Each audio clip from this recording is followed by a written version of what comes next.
Hello again.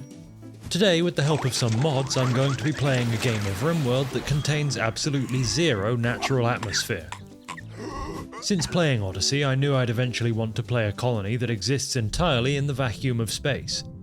And that's where the Vacworld mod comes in, which allows you to generate, surprise surprise, a Vacworld. A barren planet with no natural atmosphere, plant or animal life. Which would make for a very lonely, contemplative existence, bringing a Vacworld into a livable state. Interesting, but a little bit boring.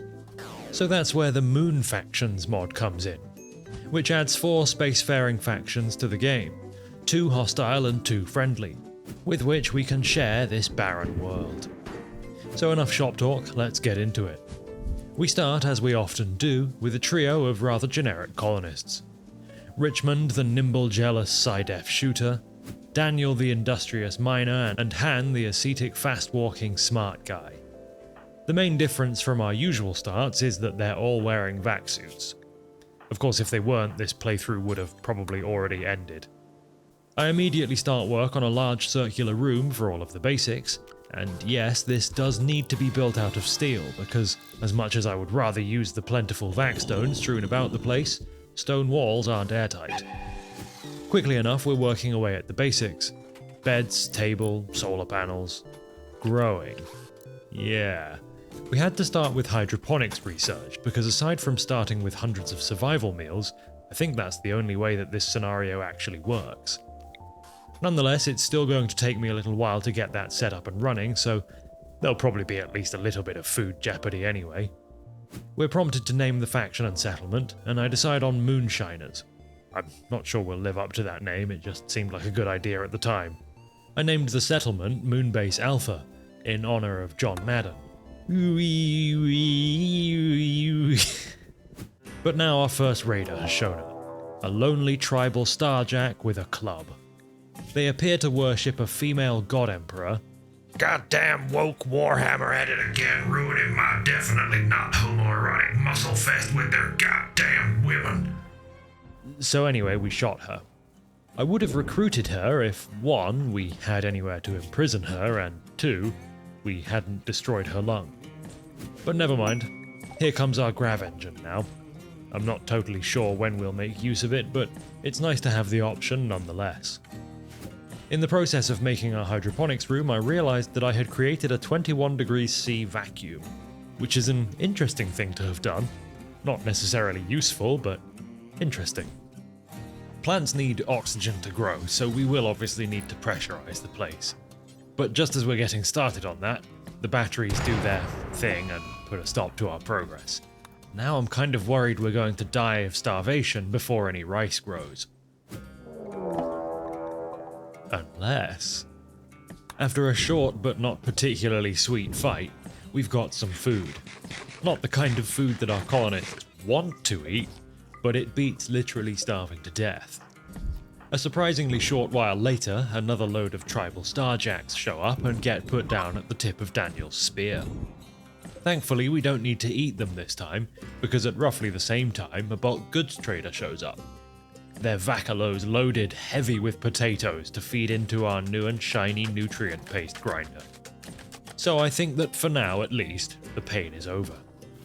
The colonists are getting over their forced cannibalism trauma remarkably quickly, and the green slop is starting to flow. Time to move on to the next most important things then. Research and a temple. Since 1.6, you really want your research bench in its own facility, and that'll get finished off eventually, as will the temple. But as soon as we've got the ideogram down, Richmond takes the moral guide role so that everyone can chill out about not having one. A child, aged 3, wanted to join the colony, with their highest stat being shooting at a mighty 0. And to be honest, I don't even know whether they'd show up in a vac suit. But ultimately, I just don't really want a kid running around, so I turn them away. I will, however, take in this crash-landed starjack from the Trade Guild. I'm just going to drop them in the hydroponics room and heal them up for some free relations with their faction though, nothing fancy. Another mod I have installed is Gravship Storage, which adds a load of, quite honestly overpowered shelving and crates, which can hold more than their regular counterparts. The idea of this mod is that it would help make your grav ships look less like warehouses full of shelves and more like well-organized spaceships, I guess. Using them on the ground like this is definitely overpowered. Maybe they should cost grav light panels or something, but whatever, I'm using them because they're cool. Unfortunately now, more tribal starjacks arrive. 7 of them. Whilst the gang handle them with surprising ease, I'll talk about the difficulty of this playthrough. I set the difficulty to losing is fun instead of my usual strive to survive or blood and dust. Honestly, completely by accident, but we're just rolling with it. The result is that even though we've barely been here a few seasons, expectations are higher than I'm used to, and as you saw, the raids are already getting pretty scary. Those tribals did go down easily enough though, just because we have guns and they don't. But one of them did manage to smash Daniel's nose. This difficulty level also helps to explain the constant low moods and mental breaks for the colonists. Losing is fun just applies a flat -10 mood debuff to everyone. So that's pretty rough. The next raid is 6 considerably higher tech folk with not just guns, but straight up bean weapons. I worried that this would be a very early end to the colony, but for some reason they sort of just let Han take potshots at them while they prepared to attack, meaning that when they finally went for us they were already in a quite rough state and actually went down very quickly. So, okay, maybe I'm actually a god gamer and should have been playing Losing is Fun on all of my playthroughs. Or maybe that was just insanely lucky. On the bright side, these folks being in vac suits means that I can actually capture them. A problem I had with the tribals is that they're not able to permanently survive the harsh climate, or complete lack of climate, that the Vacworld offers. These guys, on the other hand, are happy to... well, not happy, but willing to lay down in an airless cave to be converted to the correct ideology. The 2 that we captured, Maconvag and Poss, are both pretty decent colonists. A little old, and I did destroy Poss's leg, but that's fine. It'll grow back. It won't actually grow back, but we can replace it with a log or something. I'm sure we brought a few along with us. I figure that if the game is going to be more difficult, then I'd best get a little bit more cozy with the meta, and start to build at least the beginnings of a defensive setup. I also figure that I should probably move these prisoners indoors, because they're so unhappy in their vacuum cave that every time I get them even remotely close to conversion, they have a crisis of belief and take up some new random ideology. Poss just decided at 1% certainty to become a furry. What the fuck? Look, now they're literally trying to escape. I don't know where they're planning on going, but okay, fine, I'll build them an indoor cell with actual beds. Jeez, talk about high maintenance. Now, we've been here for about 30 days, and here is our first mech cluster. Thankfully, it generated with an extremely disadvantageous wall layout, so despite feeling very early for combat with mechs, it wasn't actually too hard to deal with. I am going to make a trap hallway now though, because it feels like the game is leaving me with no choice. I don't really use cheesy defenses that often these days, but I'm making an exception here, and surely you can see why. If you can't see, then maybe this will help demonstrate. 8 well-armed raiders, where well-armed includes a triple rocket launcher. After hitting the traps, they run away, and the gang manage to chase down Onisan here, who's a pretty good colonist indeed. Tough with decent combat skills and a very high social level. With 3 future colonists in the makeshift jail cell, it's probably time for bedrooms. So I planned out this extremely materially inefficient but undeniably stylish complex of rooms to house them all in. That'll take quite some time to build, and to be honest, it's kind of a rush job, because I built the vac barrier already, meaning that until at least the hallway is finished, our base is technically an open box for any potential threats. Build, Daniel. Build like your life depends on it, because it probably actually does. Also, with 3 future colonists in a makeshift jail cell, wardening them is pretty much a full-time job for Richmond, which is annoying but necessary for the colony's growth. Enough feeling sorry for ourselves because oh boo-hoo, there's so much wardening to do. Let's shift our focus instead to the small horde of Militaurs that's just arrived. 10 of them. Before we deal with that, let's talk about today's sponsor, War Thunder. The vehicular combat game featuring hundreds of different vehicles spanning over 100 years of history, from sputtering little French things to almost literal UFOs. I've personally played well over 1,000 hours of War Thunder. In fact, if you've been playing it recently, you just might have bumped into me and Ra bumbling around in a pair of tigers. You can go two ways with War Thunder. On the one hand, it's a fast-paced explosion fest that activates the neurons in the happy part of the brain, or on the other hand, it's a ridiculously complex, interconnected system of ballistics and damage modelling. Just look at that X-ray. You get to see what it looks like on the inside of the tank that you just hit. So whether you're simply looking for some arcade fun or to get super immersed with a full sim setup, War Thunder has a game mode for you. And now there's even a new mobile version available on iOS and Android, so you can take your beloved Tog with you to drop a log. It's available on both PC and consoles, so check it out for free using my link below to get yourself a massive bonus pack including vehicles, boosters, and more. Now, where were we? Ah yes, Militaurs. I quickly forced Daniel to finish off that bedroom complex's hallway, and with that done, the Militaurs are forced to advance through our trap hallway, which took down 5 of them. The other 5 needed handling manually, which went, well, you know, it went okay, so long as you're not named Daniel, because he got pretty badly shot up, but he'll be fine. There is, however, a near immediate follow-up raid. Thankfully then, traps are quite overpowered, so whilst they're hanging around thinking about attacking, I can force Daniel and Richmond to rebuild a few traps. This leaves only a wounded pikeman to manually handle. And the most important takeaway of any manual handling training is to use your legs to take strain off your back when handling something manually. Right, the bedroom complex is finally done. Well, the walls are done. I really need to stop throwing steel at everything. Sure, I've got to use it for the walls, but people will tolerate stone beds. So once the prison is empty, I'll repurpose it into a workshop for stone cutting or something. Oh, hey, look at that. Some rare thrumbos have arrived on the map. They must be very rare indeed around these parts because they near immediately die of vacuum exposure. Oh well, I'll happily take their valuable bits anyway. And right on cue, here's an exotic goods trader to buy said parts from us, and to sell us a new nose for Daniel. We'll fit that later.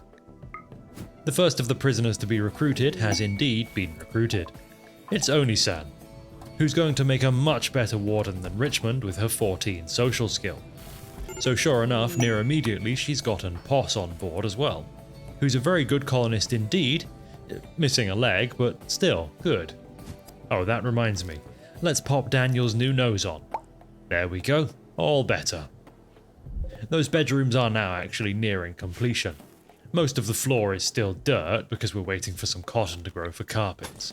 But in lieu of flooring, they have nutrient paste drippers, which save a little time eating in the morning.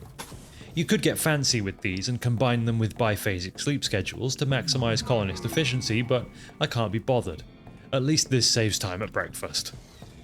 Enough home building though, here's another mech cluster. It's pretty well out of the way, tucked in the corner of the map like this, it feels pretty safe to ignore. Right, McConvag, the last of the prisoners, has been recruited too. So now we've got 6 people. Very good. Less good though is that a defoliator crash is nearby. I mean, to be honest, it's actually not that big a deal. It's too far away to affect our grow room anyway. Most annoying thing about it is that the robots defending it are holding a decent bit of steel hostage. Well, it's their steel now, I guess. Considerably actually less good is how upset everybody is. I would really like to improve the mood around here, a process which should probably start with cleaning up all of the blood and vomit that's all over the place. But really actually far very much less good is that everybody's needs just simultaneously ticked up a notch. Transhumanism is a sword with a sharpened handle. On the one hand, sweet, simple, diarrhea-proof nutrient paste. But on the other hand, want neural supercharge. No artificial enhancement. Oh, boo-hoo, you've got an entirely functional natural body. Get over it, we've got other things to worry about right now. But fine, I'll research neural superchargers. Something else that might help quite a bit is a shuttle. And we're being given the opportunity to build one later now through a quest from... wait, from the Empire? They aren't supposed to be here. Well, okay, sure. By all means, crash land here. And they're not wearing vac suits. So that quest is failed, but we did get what we wanted. A shuttle engine. But, What about the Imperials that made it into a pressurized room? Are they just going to hang around forever? I guess I'll just leave them to it. Or so I thought. Until while I was building some superchargers, I noticed that much like rats, they had gotten into my food stores. So like the rats they are, they needed putting down. I didn't actually record this very well, but what I did was arrest Ares here, which caused Anastasia to go hostile and get poked to death by Daniel, which you can't see but you can hear. And then I just set Ares to be released into the vacuum of space, which Oni-san also did off camera. Use your imagination to fill in the visual gaps here, because I didn't record this properly. Let's turn back to our defenses for a bit. Excavations are beginning so that we'll have some more space between the end of the trap hallway and a load of turrets that don't exist yet but will at some point. However, at some point is not now, and now is now. And now is when an absolutely hilariously large raid containing some ridiculously scary firepower arrives. I'm not convinced that 6 steel spike traps are going to handle that, so thankfully we do have a trader on the map, who, looking back at the footage here, actually had a triple rocket launcher that they used on the raiders. Even with the traders in place, this combat was still very drawn out, and I did help a little bit, but mostly they were driven off by the caravan. Okay, lucky, but let's dig around the squirming bodies to see if there's anything useful. Naggis here could be useful, for example. They're the living embodiment of old but gold, with the ascetic trait and decent levels in mining, crafting, medical, and perhaps less relevantly considering her age, melee. Something that will help a little bit to bring up the mood of the colony is sex. So thankfully then, Daniel and Poss have become lovers. Must have been that shiny new nose of his. If only I could find someone for Richmond to bang. The dude is suffering. And unfortunately, so is Poss. Perhaps there's something foul in that magical nose of Daniel's because her lung has just randomly started to decay. Very good. And here's another mech cluster. Okay, things on the map are getting a little bit out of hand. The number of no-go zones that I'm having to draw is, well, it's like 3 so far, but that's actually quite a lot in this case. This is when I actually realized in-game that I was on losing is fun difficulty, by the way. It took me that long. So anyway, something actually potentially nice comes up now. We learn of an abandoned mechaniter facility. I feel like a mechaniter would be very handy, but we'd have to get there somehow, and it's roughly a 4-day walk, so we'll have to wait for a shuttle or some other method of transport. In the meantime, to satisfy some of the moodier colonists' needs for artificial enhancement, I begin manufacturing a load of crappy cochlear implants and quickly throw one into Richmond. Enjoy your enhancement, bud. Also in the meantime, whilst waiting for the multi-analyzer to be built for the purposes of moving into deeper researches, I quickly learned how to make beer, and also built the basics of a brewery, which I then realized used up all of my remaining wood. Well, hopefully we won't need any more of that anytime soon. With all of my metal stocks on this map being either increasingly well defended or just straight up depleted, I start to think about a grav ship. Yes, in order to use it I would need to build a grav anchor, which is very expensive, but nonetheless I think it's worth starting to at least think about. I start building it out a bit, realizing that it's likely a very poor usage of materials, but going on anyway, and I named it Orca when prompted. Fond memories of a simpler time sitting in the asteroid belts. My plan is for the ship to only really carry the essentials. Enough rice-growing space to provide 1 or 2 occupants with food and to refine enough biofuel to scoot around mining up all of the planet's resources. But then, remembering the whole grav anchor thing kind of takes the solar wind out of my solar sails, and I stop building for a while here. On the bright side, we are making some beer now. Space beer, space beer, space beer! Very good. I accepted a quest to look after 2 people for 16 days in return for some plasteel that will help towards our shuttle building efforts.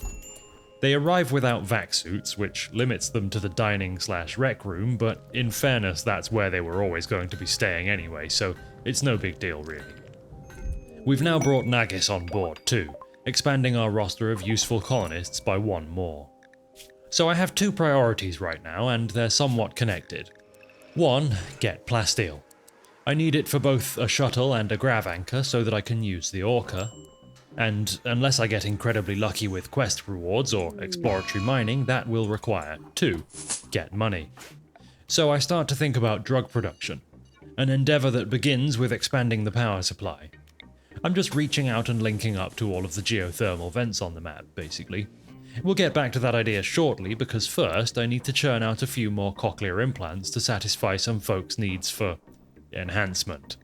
That's especially relevant now because a psychic drone is here to ruin our day and turn the top of my screen various shades of yellow, orange, and red. All of these things and more have conspired to ruin the colony's steel supply. So I'm having to sally out and reclaim the supply that was taken hostage a while ago by the mechs defending the defoliator, which just killed some traders the moment they arrived on our map. They didn't want to go down easy, of course, and I didn't exactly run this combat amazingly, to be fair, but the end result is that whilst Han, Daniel, and Poss are all quite hurt, and Oni-san is on an insulting spree, we regain access to a load of steel and whatever loot the defoliator drops, as well as some new shiny weapons from the corpses of the traders, which includes a minigun. And also the loot from the defoliator was an advanced component, which will allow us to build a ground-penetrating scanner, something I'd wanted for a while now. Quickly then I get it built and power off one of our 2 research benches to make sure that it gets used.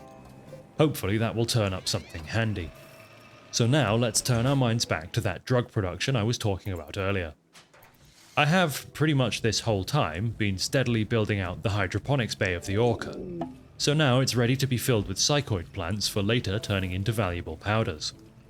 Those 2 guests are ready to go, and they basically just sat around tables doing nothing the whole time they were here, aside from the one time that one of them had a dementia episode. Thankfully they remained indoors through it though, so now we can send them off in a shuttle and get our plasteel reward. And then, near immediately afterwards, we scan a deposit of the stuff not far from the base's entrance. Well, that's convenient. So we'll run a power cable over there and build a little privacy screen so that the colonists don't have to look at the nearby scary mech cluster while they work, and get down to extracting the good blue stuff from the ground. We've near immediately got enough of it to make our shuttle. Very good. Less good is a breaching mech raid. I had everybody arm themselves, including McConvag and Poss picking up some of the single-use missile weapons, and waited for them to pick an entry point, which happened to be at my food supply.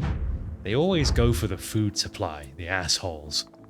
So after quite a bit of lead slinging and some scyther sword fighting too, we've come out on top. Kind of. Daniel's dead.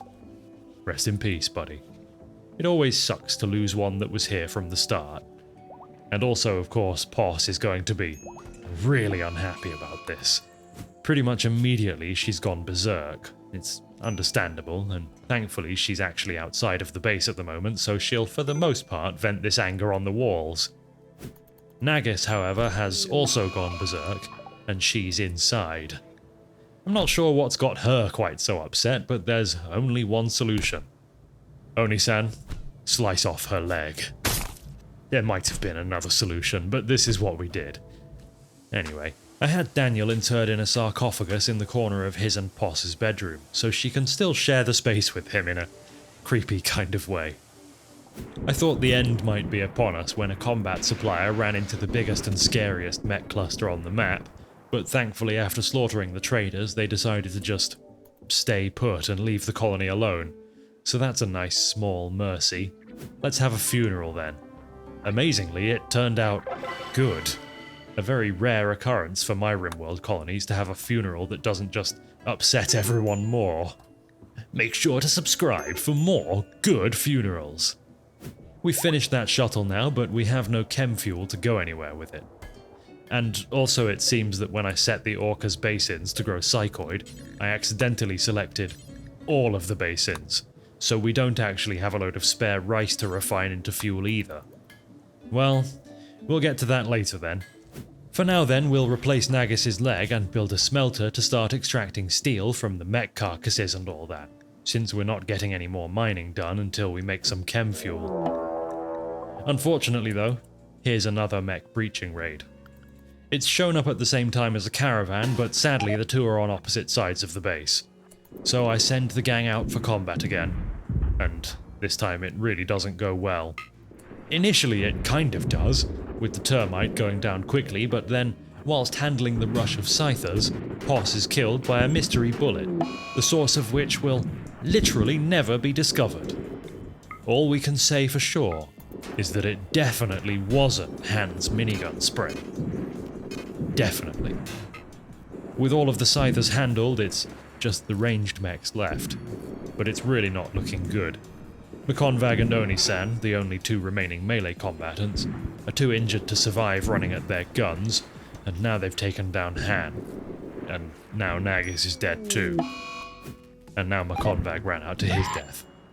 Okay, I think I could maybe try and keep this running. The mechs have actually died to the base's turrets, but it would be a futile effort, realistically. Richmond has died before Makonvag could treat him, and Han's spine is shattered. So I'm willing to call that game over for the Moonshiners. So there you go.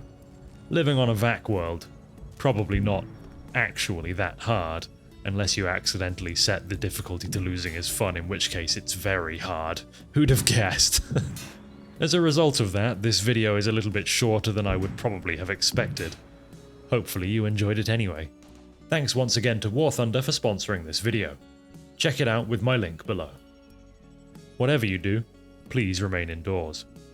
There are just hordes of mechanoid termites out there, and they want to get in. Until next time, thanks for watching. Goodbye.